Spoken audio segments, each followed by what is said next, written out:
믿는 안식일을 뛰어넘어서 사망 권세 이기신 주님이 부활하신 날을 기념하며 그날을 찬양하면서 주일 예배를 드리게 됐습니다. 주일은 이처럼 부활의 영이 우리 가운데 역사함으로 말미암아 상한 심령들이 위로받고 또 무너지고 다치고 우리가 절망하던 것들이 다시금 부활하는 그런 귀한 주일의 날이기도 합니다. 오늘도 원근각처에서 하나님 전에 모여온 여러분 모두에게 부활의 영이 역사하셔서 여러분 삶에 새로운 변화와 회복과 또 번영의 시작이 이루어지는 거룩한 출발이 되기를, 한 주간의 삶에 또 귀한 출발이 되기를 주의 이름으로 축원합니다. 한 언론인이 자기 아버지를 회상하며 이렇게 적은 글이 있습니다. 자기 아버지는 말수가 너무 적고 그리고 무뚝뚝해서인지 평생 자기에게 자애롭고 따뜻한 말을 한마디 한 적이 없다고 합니다. 그래서 너무 무정하다 이런 생각이 들 정도로 아버지에 대한 생각이 많이 이렇게 닫혀 있는 아들이었습니다. 고향을 떠나 서울에 가서 공부하는데 아버지가 자기를 보기 위해서 그렇게 먼 길을 나서서 결국 자기를 만나서 한 말이 딱 한마디, 몸조심해라, 이게 다였다는 것입니다. 그런데 어느 날 동생이 병을 얻어서 그만 세상을 떠나게 됐습니다. 그 동생을 지게에 지고 아버지는 산에 올라가 묻으면서 그러면서도 눈물 한 방울 보이지 않았다는 것입니다. 어머니는 울다가 혼이 나갈 정도로 기절하고 그랬는데 아버지는 눈물 하나 흘리지 않고 울지도 않았다는 것입니다. 그래서 너무나 무정한 아버지다 이런 생각이 들었다는 것입니다. 죽은 아이를 땅에 묻고는 아버지가 이렇게 자기에게 얘기했습니다. 나는 조금 있다가 내려갈 테니 너는 먼저 산을 내려가거라. 그래서 산을 내려가다가 한참 생각해 보니까 도대체 아버지가 뭘 하려고 나를 먼저 내려보내라고 이렇게 말했는가. 그래서 다시 올라가 나무 뒤에 숨어서 아버지를 이렇게 바라보는데, 근데 놀랍게도 아버지는 동생 무덤 앞에서 참으로 통곡하고 너무도 서럽게 그렇게 울더라는 것입니다. 그 모습을 자기가 보았다는 거예요. 그래서 비로소 아버지 마음이 어떤 마음이구나 하는 것을 알게 됐고, 또 남자는 산에는 이렇게 혼자서 서럽게 아무도 보지 않는 데서 혼자 그렇게 서럽게 우는 게 남자구나, 자기가 그런 생각을 했다는 것입니다. 그 모습을 보면서 이 사람은 아버지가 얼마나 아들들을 사랑하는지를 다시금 깨닫게 되었고, 아버지가 무뚝뚝하기는 하지만 무정한 아버지는 아니었구나 하는 생각을 하게 됐다는 이야기입니다. 요나서는 하나님 아버지의 마음이 무엇인지를 읽을 수 있게 해주는 것입니다. 우리 부목사님이 이제 처음 와서 그러는데 괜찮아요. 그 뭐 어떡하겠어요. 전화 오면 전화 받아야지 뭐. 괜찮습니다. 그러니까 요나서는 이제 어떤 책이냐 하면은 하나님 아버지의 마음이 무엇인지를 우리에게 깨닫게 해주는 책이다, 그런 말입니다. 하나님 마음에 언제나 무엇을 두고 있는지, 하나님은 언제나 마음속에 어떤 것을 생각하고 있는지 그것을 깨닫게 해주는 귀한 말씀이 바로 요나서입니다.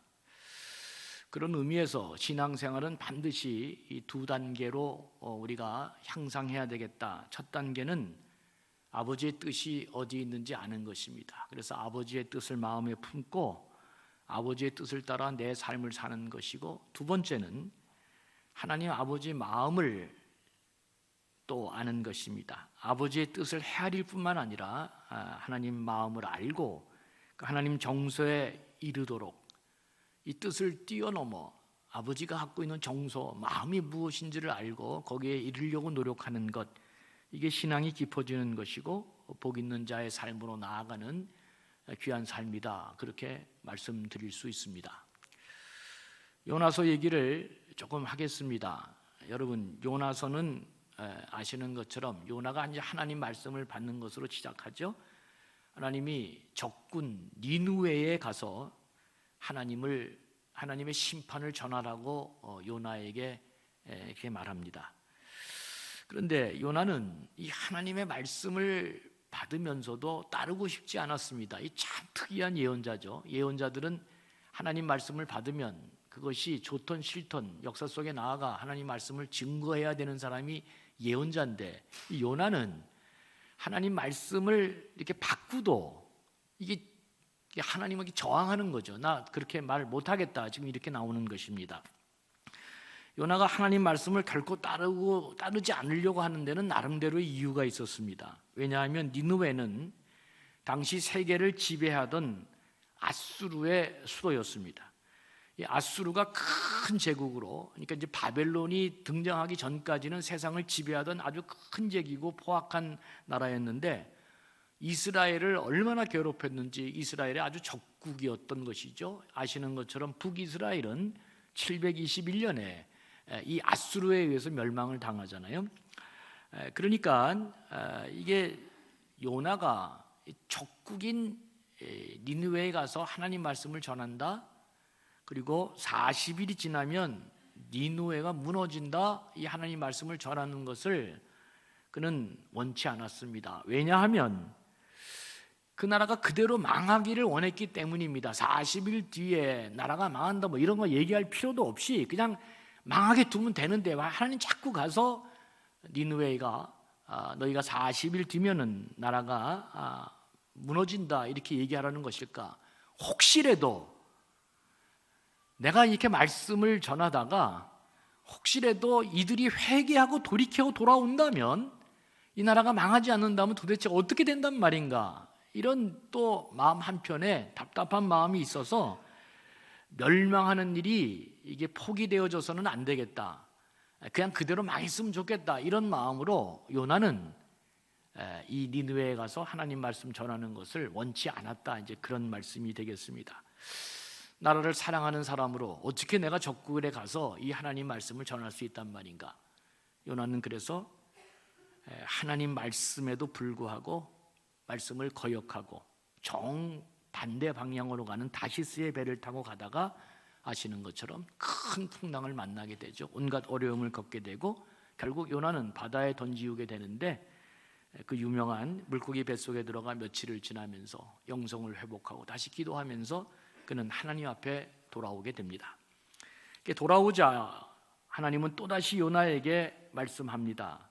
니느웨로 가서 내가 너에게 당부한 말을 전하라, 이렇게 지금 이야기하고 있는 것입니다.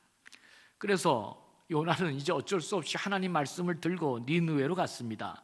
그런데 그렇게 말씀을 들고 갔지만 요나는 이 니느웨의 큰 성으로 이게 사흘 길을 돌아야 간신히 한 번 돌 수 있는 길을 그냥 하루만 딱 가고, 그리고 얼마나 무성의하고 엉성하게 하나님 말씀 대충 정하고 그냥 그러고 끝냈다는 것입니다.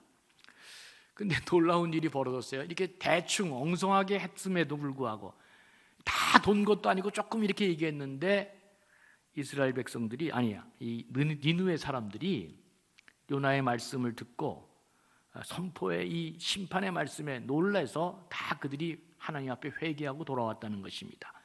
왕부터 시작해서 온 백성들이 죄를 뒤집어쓰고 회개하면서 하나님께 돌아오는 이 놀라운 사건이 이루어진 것입니다. 그러니까 하나님이 이제 니느웨를 멸망하지 않기로 결정하게 되는 것이죠. 그 다음이 이제 중요합니다. 그 다음 이 요나의 태도가 바로 오늘 본문에서 이제 시작되고 있는 것입니다. 오늘 요나서 4장 1절에 보면 요나가 매우 싫어하고 성냈다. 그러니까 요나가 이런 사태를 보면서 이제 열받았다, 그런 얘기입니다. 왜 화가 났어요? 자기는 엉성하게 대충 그냥 하나님 말씀을 전했는데 어떻게 된 일인지 니느웨 백성들이 하나님 앞에 다 회개하고 돌아오는 거, 이게 너무너무 화가 났고, 또 그런 모습을 보면서 하나님께서 대충 이렇게 이제 멸망하지 않기로 처사를 그렇게 하니까 이게 그냥 모든 게 마음에 안 들고 화가 난 것입니다. 그러면서 요나는 기도하면서 하나님께 항의하는데 4장 2절이 아주 재밌습니다. 요나가 뭐라고 이렇게 얘기합니다. 4장 2절 상반절에 보면은 하나님, 내가 고국에 와 있을 때 이렇게 될 거라고 이미 말씀하지 않았습니까? 이제 그 4장의 상반절에 보면 이제 먼저 요나가 얘기해요. 내가 이미 고국에 있을 때 이렇게 될 거라고 이미 말씀하지 않았습니까? 그래서 내가 다시스로 이미 도망가려고 한 거 아닙니까? 이렇게 얘기했죠. 그러면서 화를 막 냈습니다. 그리고는 말을 이어서 요나서 4장 2절에서 하반절에서 이렇게 얘기했죠. 주께서 은혜로우시며 자비로우시며 좀처럼 노하기를 더디하시며 인애가 크시사 뜻을 돌이켜 재앙을 내리지 아니하시는 하나님이신 줄을 내가 알고 있기 때문입니다. 내가 이럴 줄 알았어. 그래서 아예 애초부터 이렇게 될 거, 내 고국에 있을 때부터 이렇게 알고 내 다시스로 갔는데 하나님이 자기의 성품대로 이렇게 하시는구나. 그래서 요나가 지금 이렇게 말하는 장면인데, 그러니까 요나는 하나님이 어떤 분인지를 사실은 마음속에 알고 있었던 것입니다. 하나님은 은혜롭고 자비로우신 분이시지만, 근데 문제는 뭐가 문제냐? 누구에게나 그렇게 하는 것이 요나의 마음에는 참으로 이게 마음에 들지 않은 것입니다. 하나님이 자비로우시고 은혜로운 건 좋은데 자기하고 지금 자기 나라하고 원수되는 이 니느웨까지 이렇게 잘해주는 것은 용서할 수 없다, 이제 그런 생각이 들었던 것입니다. 그러니까 요나는 하나님 마음을 읽는데 실패한 것입니다. 요나는 하나님이 이렇게 행동하시는 것이 얼마나 싫었는지 오늘 본문에 자그마치 내가 차라리 이렇게 살 바에는 죽고 싶다 하는 이야기를 몇 번이나 얘기하는지 모릅니다. 우리는 지금 요나가 어떤 일로 즐거워하고 어떤 일로 화를 내고 어떤 일로 죽겠다고 하는지 잘 볼 필요가 있습니다. 이 요나가 특이하고 진짜 이상한 사람이구나, 별난 사람이다, 이렇게 얘기하면 안 되고, 이게 바로 다 똑같이 우리의 모습이라는 것을 기억해야 됩니다. 요나가 바로 나구나. 여러분, 우리도 하나님 앞에 하나님이 어디 있어요? 여러분, 내 일이 잘 안 되면 하나님이고 뭐고 성질 나서 그렇게 사는 게 한두 번이 아니잖아요.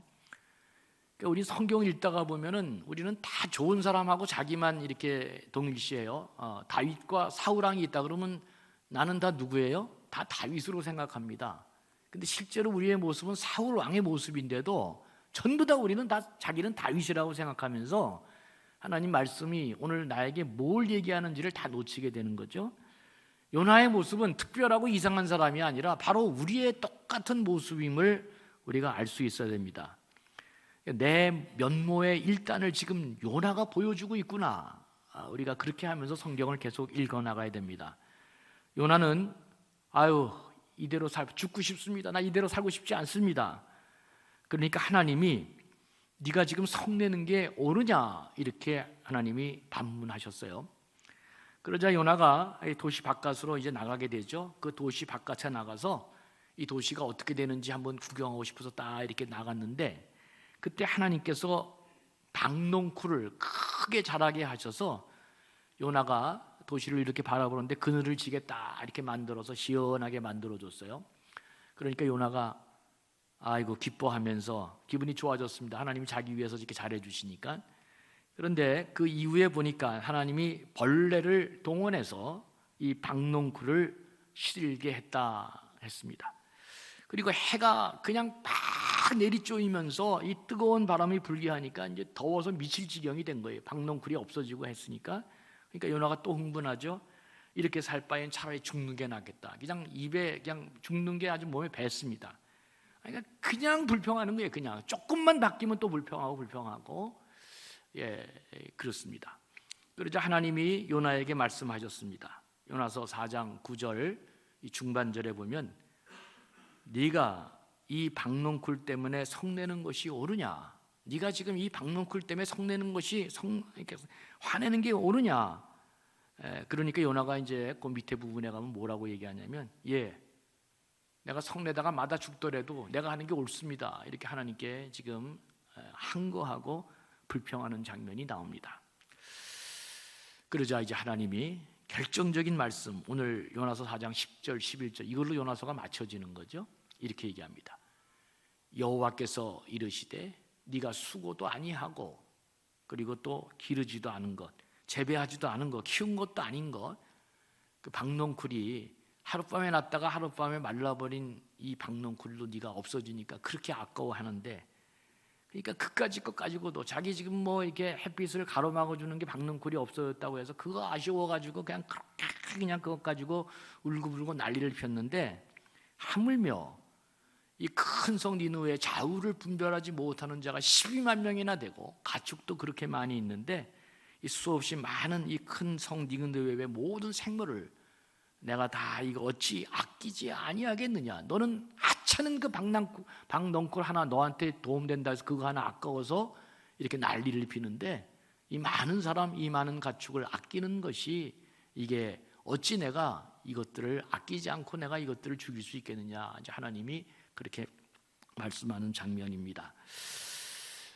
여러분, 오늘 본문을 통해 복 있는 자가 어떤 길을 가야 되는가 하는 아주 중요한 두 가지 개념을 깨닫게 됩니다. 하나는 내 생각에 배치되는 이 하나님 말씀을 내가 받을 때, 하나님 말씀을 읽을 때 나는 어떻게 행동해야 되는가 하는 점입니다. 여러분, 우리는 이미 21세기를 살면서 다 대부분의 사람들이 똑똑해져 가지고 하나님 말씀이 내 삶과 내 상황과 여건과 내 지식에 맞지 않으면 이미 우리는 그것을 하나님 말씀으로 받아들이지 않습니다. 성경 66권에 그렇게 많은 하나님 말씀이 있어도 나에게 도움이 되고 나에게 유리한 것만 하나님 말씀이지 그렇지 않은 것은 하나님 말씀이 아닙니다. 점점 더 인본주의적인 경향으로 우리는 그렇게 흘러갑니다. 하나님 말씀도 취사 선택해서 우리가 이렇게 받아들이고 있는 거죠. 여러분, 이렇게 되면 어떻게 되느냐? 이미 역사 속에 제가 이제 이게 사상사, 인간의 창조 이후로 지금까지 인간의 사상사를 이렇게 쭉 연구해 보면 인간이 이게 전부 다 이게 시계추처럼 왔다 갔다 합니다. 갈 때까지 가야 되는데 이렇게 점점 알고 똑똑해졌다고 생각하면 하나님 말씀을 점점 버리기 시작하면서 그 다음에는 이게 이제 세상에 나가면 인본주의가 되고요. 교회로 들어오면 어떻게 되느냐? 이제 아주 강렬한 율법주의가 됩니다. 모든 게 기준이 자기가 되는 것입니다. 그래서 밖에 나가서는 하나님 말씀, 신앙인임에도 불구하고 하나님 말씀대로 안 씁니다. 자기 기분이, 자기 삶이 다 기분에서 인본주의적으로 살고, 그것이 교회로 들어오면 강렬한 율법주의가 돼서 주님이 말씀하신 것처럼 너도 천국에 못 가면서 남들도 못 가게끔 강렬한 율법주의가 돼서 하나님 말씀은 사라지고 사람이 이상한 사람으로 바뀌게 되는 것입니다. 여러분, 지금 21세기를 살면서 내 생각에 배치되는 하나님 말씀을 내가 받을 때 이거 어떻게 해야 되느냐? 요나는 거절했습니다. 요나는 하나님 말씀을 받지 않았습니다. 세상에 이런 예언자도 있구나.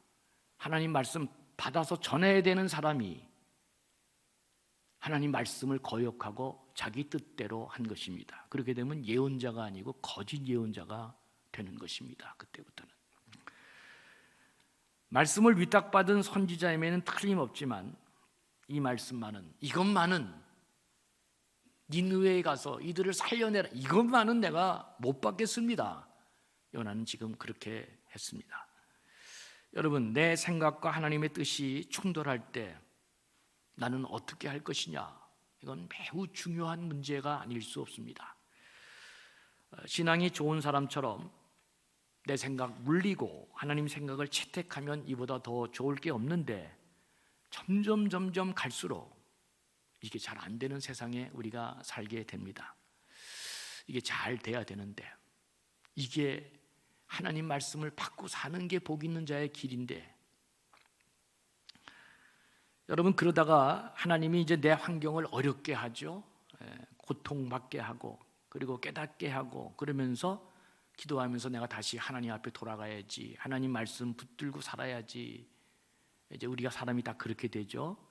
그래서 하나님 말씀 붙들고 살려보려고 이제 애쓰다가 이게 니느웨 가는 거지. 이제는 두 손 들고 니느웨 딱 갔는데, 근데 이제 어떻게 되냐면 니느웨 가서 활기차게 사는 게 아니라 그냥 그저 기적기적 그냥 대충 그냥 그렇게 사는 거예요. 말씀을 받았긴 하지만 이게 하나님 말씀대로 그렇게 멋있게 살지 못하고 그냥 억지로 말씀은 갖고 있지만 억지로 사는 것입니다. 근데 그렇게 살았는데 이게 회개하는 놀라운 일이 벌어진 것처럼 우리에게도 그런 일이 발생할 수 있다는 것입니다. 그렇게 했는데 아니 내 원수가 너무 잘 되는 거야. 내가 하나님 말씀대로 대충 이렇게 했는데 나보다 저게 더 잘 되는 거예요, 여러분. 예? 그래서 니느웨이가 멸망당하지 않고 이렇게 되니까 그때 하나님 마음을 이거 어떻게 내가 처리해야 되는 것인가? 그럴 때 나는 어떻게 해야 되는 것인가? 여러분, 성경은 그럴 때 하나님 마음을 품고 축복하는 사람이 되고 그가 잘 되는 사람이 되도록 그렇게 하라고 하는데 우리가 그게 잘 안 되는 것입니다. 우리나라 사람들은 이렇게 한번 감정이 뒤틀려지면 어떻게 되죠? 우리나라 사람들은 너 죽고 나 죽자입니다. 그러니까 볼장 다 보는 거예요. 이게 뭐 싸우는 목적도 없고 이게 어떻게 되는지 아주 끝장 보는 겁니다. 우리나라 사람들은 그런 특징이 특히 경상도 사람이 게 강합니다. 제가 이민 목회하면서도 그걸 많이 봤다고 얘기했잖아요. 미국 사람들은 아주 싸워도 목적이 분명합니다. 너 죽고 나 살자. 그래서 이제 예를 들면 돈을 받으러 간 사람은 무슨 욕을 먹어도 야 진짜 눈 하나 깜짝 안 하더라고요. 자기는 여기 온 목적이 돈을 가져가는 것이기 때문에 무슨 욕을 드려도 전혀 흔들림이 없이 다 받아내면서 돈 딱 받고 나갑니다. 그러니까 너 죽고 나 살자. 유대인들은 뭐 더 강하죠. 굉장하죠. 근데 성경은 너도 살고 나도 살고 잘 되는 쪽으로 가라는데 우리가 이게 잘 안 돼서 복 있는 자가 못 된다 이제 그런 말입니다. 여러분 그 중국 장자의 장자 이야기에 보면 아주 중요한 이야기가 하나 나오는데 옛날 초나라에 아주 솜씨가 좋은 미장이가 있었습니다. 미장이가 벽에다가 회를 쫙쫙 바르면 집이 싹 새로운 집이 되는데 이 사람이 이제 미장이가 이제 회를 쫙 이렇게 바르다가 회가 떨어져가지고 자기 코에 횟덩어리가 툭 떨어져서 이제 이 코에 횟덩어리를 띄어내야 되겠는데 그럴 때 되면 옆에 있는 석수쟁이에게 이게 횟덩어리를 떼어달라고 부탁을 했습니다. 그러면 옆에 있는 석수쟁이가 이 바람이 날릴 정도로 이 도끼로 이 코에 있는 이 횟덩어리를 쫙 띄어내는 거예요. 진짜 굉장한 솜씨죠. 그래서 추워도 실수도 없이 그냥 그걸 쫙 띄어내. 그래서 내가 이거 읽으면서 야 이거 뻥 아니야? 무슨 코에 횟덩어리가 있다고 해서 무슨 도끼를 써. 근데 좀 생각해봤어요. 야 이 사람이 얼마나 솜씨가 대단하면 이게 그냥 바람 날리듯이 도끼를 쫙 해가지고 그냥 코에 있는 그 횟덩어리를 쫙 이렇게 띄어낼까. 근데 조금 더 생각해보면 더 놀라운 것은 아니 지금 자기 코에 횟덩어리가 떨어졌다 그래서 옆에 있는 석수쟁이한테 바람 날리듯이 도끼로 자기 횟덩어리를 띄어달라고 얘기하면서 그 횟덩어리를 막 띄어내기 위해서 도끼로 그냥 춤을 추는데도 하나 미동도 없이 그냥 이렇게 받아내는 이 미장이가 더 대단하다. 이런 생각이 들었습니다. 진짜 굉장하구나 이거. 나만 굉장하다 생각한 게 아니라 이 소문을 들은 송나라의 원군이 석수쟁이를 불러서 그 소문이 사실인지를 확인하고 싶었습니다. 그래서 이 석수쟁이에게 너 진짜 이렇게 할 수 있느냐 그랬더니 석수쟁이가 전에는 내가 그럴 수 있었다. 그러니까 이 송나라 원군이 그럼 나한테도 한번 그거 보여줘봐라 그랬더니 이 사람이 하는 말이 참 이게 생각할 말이 됩니다. 뭐라 그랬냐면 전에는 자기가 도끼를 막 흔들었을 때 조금도 미동도 하지 않는 그 미장이가 있었는데 그가 죽은 지 오래되었기 때문에 나는 이제 더 이상 그 재주를 보여줄 수가 없습니다. 이렇게 그 석수쟁이가 얘기하더라는 것입니다. 저는 신앙이 제대로 된 복 있는 사람이라면 하나님과 우리와의 관계가 하나님과 자녀 사이의 관계가 꼭 이와 같아야 된다고 생각합니다. 신앙은 한마디로 하나님에 대한 신뢰잖아요. 그런데 이게 우리는 하나님 하시는 일에 대해서 자꾸 신뢰하지도 못하지만 설사 조금 믿는다고 해도 내 몸을 내어 맡기지 못합니다. 왜 우리 삶에 하나님의 능력과 권세가 점점 더 사라지는 것일까? 21세기 과학 시대가 되니까, 초과학 시대가 되니까 하나님이 무능력해져서 이런 능력을 우리에게 발휘할 수 없구나. 그게 아니라 여러분, 하나님의 능력이 행사할 수 있도록 하나님 말씀 앞에 전혀 미동도 없이 서 있을 수 있는 그런 믿음의 사람들이 점점 더 없어지고 하나님 말씀을 떠나기 때문에 그렇습니다. 하나님의 심정까지, 하나님의 마음까지 헤아려 읽지 못하기 때문에 점점 우리는 능력뿐만 아니라 기쁨도 감격에도 도달하지 못하고 있는 것입니다. 이렇게 가면 어떻게 될까? 대부분은 다 자기가 중심이 되는 인본주의로 가는 것, 신앙이 전혀 없는 것입니다. 전혀 인본주의로 가고 더욱더 교회 안에서는 율법주의적으로 자기가 살아나는 그런 사람이 되면 그럼 우리는 절대로 복 있는 자의 길을 갈 수 없는 것입니다. 저는 사도 바울의 이 말이 참 좋습니다. 사도 바울은 이 땅의 삶이 다가 아니고 우리는 반쪽 세계에 살지만 형이 상학적인 또 다른 세계가 있음을 늘 얘기하잖아요. 그러면서 그는 부활장, 그 유명한 고린도서 15장에서 부활에 관한 이야기를 다 얘기한 다음에 그 마지막 결론으로 마지막 한마디를 합니다. 내 사랑하는 형제들아, 견실하며 흔들리지 말고 항상 주의 일에 더욱 힘쓰는 자들이 되라. 이는 너희 수고가 주 안에서 헛되지 않은 줄 알미라. 바울은 그 모든 이 땅에서의 삶을 한마디로 결론 내리면서 우리는 이 세상이 다가 아니다. 나중에 이제 후회하지 말고 견실하게 흔들리지 말고 항상 주의 일에 더욱 힘쓰는 자들이 되라. 여러분, 그래서 바울은 지금도 우리가 그렇게 추구하던 거, 어떻게든지 저 지위, 저 재물, 저거 다 우리가 얻어야 되겠다고 지금도 우리가 그냥 어떻게든지 거품 흘리면서 그거 노력하면서 달려가는 것들을 바울은 이미 그때 다 배설물로 여겨버렸습니다. 이것이 더 높은 차원의 삶을 아는 바울은, 그 삼층천을 반 바울은 이것이 얼마나 무익한 것이고 내가 그리스도 안에 잡힌 바 된 것을 잡으려고 쫓아가는 것이 얼마나 소중한 것인지를 그는 깨달은 것입니다. 제주도에서도 무당들 중에서도 두 종류의 무당이 있습니다. 강신 무당이 있고 학습 무당이 있습니다. 배워서 된 무당은 절대로 손을 못 놓습니다. 그러나 신이 내린 무당은 벌써 눈빛부터가 다르고 이게 벌써 노는 게 다릅니다. 노는 게 달라. 이게 뭔가를 딱 이렇게 접한 사람은, 그래서 여러분 목사 되는 사람들은 옛날에는 뭐가 중요했느냐? 이 소명이 중요했습니다. 진짜 하나님이 부르심을 받은 소명이 그 안에 있는지. 여러분, 이 땅의 삶은 다 이렇게 지나가고 썩어지고 없어지고 사라지는 것들을 우리가 사용해서 이 땅의 삶은 영원하고 변하지 않는 하나님 나라를 향해 나아가는 것이 되어야 되는데 우리는 바뀌어서 이 땅의 것들을 더 얻기 위해서 하나님의 것들을 더 이용해서라도 이 땅의 것들을 더 얻으려고 노력하니까 우리가 자꾸 하나님의 능력과 복 있는 자의 삶의 길을 가지 못하는 게 아닌가, 자꾸 그런 생각이 들어집니다. 하나님의 뜻을 잘 채택하고 하나님 마음을 읽는 것이 중요하다. 요나서는 지금 우리에게 말씀하고 있습니다.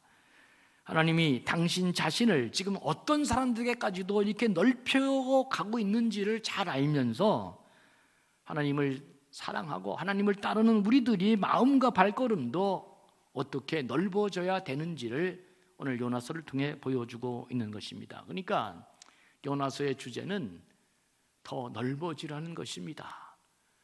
이 요나서는 당시 이스라엘 백성들이 이방인을 향한 마음도 이미 담고 있는 그런 책인데, 그렇게 이방인을 향해 나아가는 너희 마음이 닫혀서는 안 된다고 하는 신학적인 귀한 메시지도 이 안에 담겨 있는데, 어떻든 실존적으로 우리 마음이 이대로 가면 안 되고 더 넓혀야 된다는 것을 강조하고 있습니다.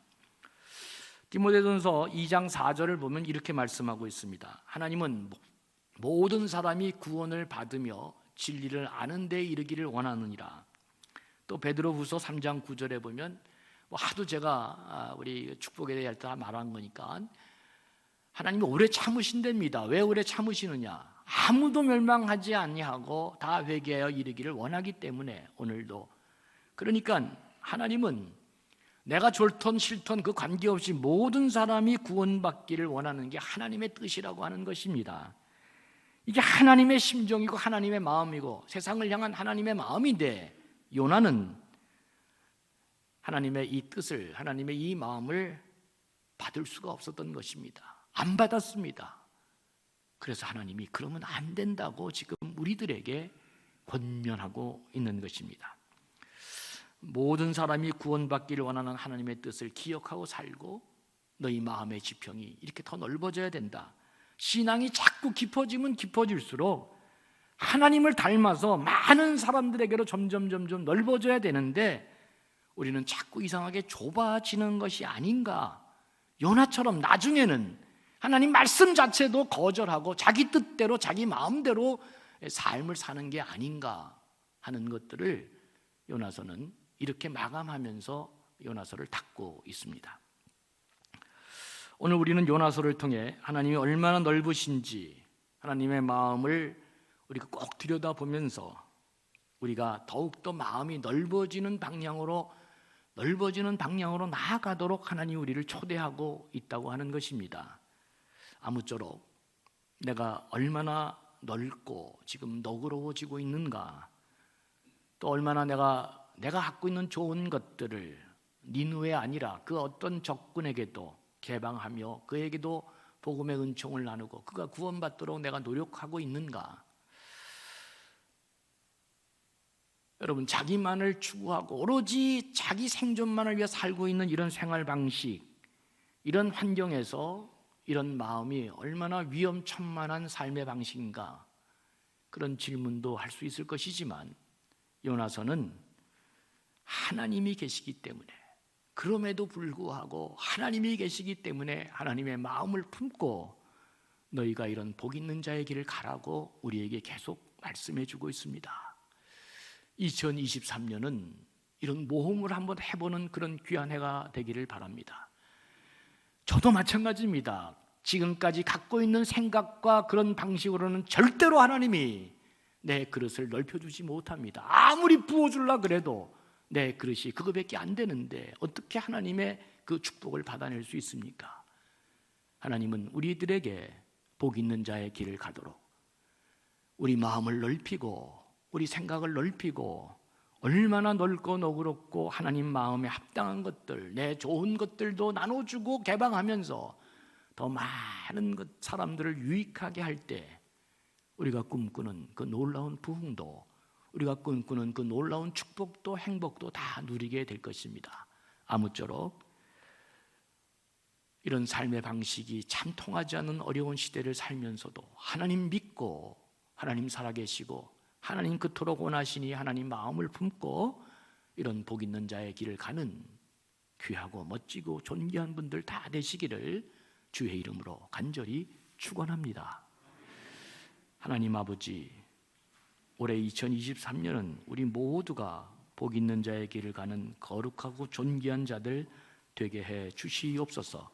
감사하며 예수님의 이름으로 간절히 축복하며 기도하옵나이다. 아멘.